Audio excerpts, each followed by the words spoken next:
आज का हमारा विषय है उदासीनता।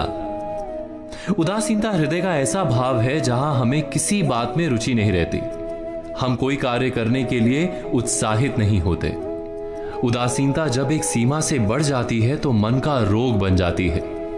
मनुष्य जीवन से अधिक मृत्यु को पसंद करने लगता है। हम सब जीवन में कभी ना कभी उदासीनता का अनुभव अवश्य करते हैं। मन निराशा से भर जाता है और हम कार्य का त्याग कर बैठते हैं।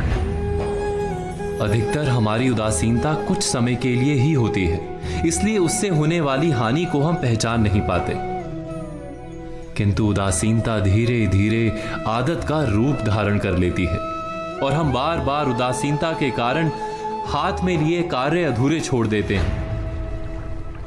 क्या हमारे सबके साथ ऐसा नहीं होता? तो वास्तव में उदासीनता क्या है? इसका जन्म कहां से होता है? इससे छूटने का उपाय क्या है?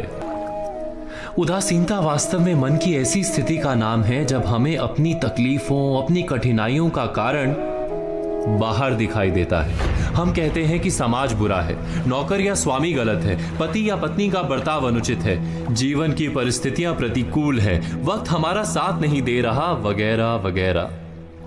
और जब दुख का कारण बाहर होता है तो उसको बदलने का हमारे पास कोई मार्ग नहीं होता। क्या ये सत्य नहीं? हम समय को किस प्रकार बदल सकते हैं, परिस्थितियों में कैसे परिवर्तन ला सकते हैं हम? अर्थात हम स्वयं को निस्सहाय मानने लगते हैं और वहीं से उदासीनता का जन्म होता है।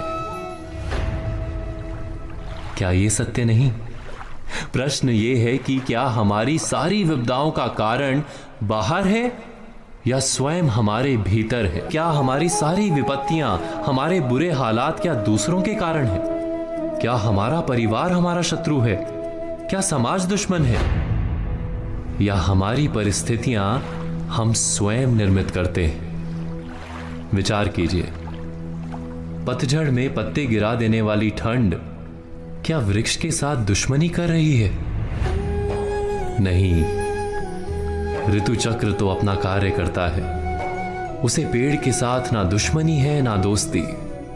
ऋतु चक्र के अनुकूल हो जाना वृक्ष का कर्तव्य है। ठीक वैसे ही समाज कभी किसी व्यक्ति का ना मित्र होता है ना शत्रु।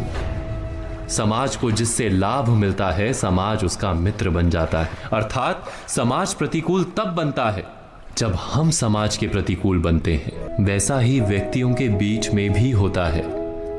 हम जिसे प्रेम करते हैं वो हमें प्रेम देता है, हम जिसे लाभ देते हैं वो हमें लाभ देता है। हमारे हालात बदलने के लिए हमें स्वयं अपने आप में परिवर्तन करना पड़ता है। इतना समझ लेने पर स्वयं में परिवर्तन करना कठिन नहीं। अर्थात जीवन में उदासीनता का कोई कारण ही नहीं, केवल अपने आप में परिवर्तन करना पर्याप्त है। अवश्य विचार कीजिएगा, चिंतन कीजिएगा, मनन कीजिएगा।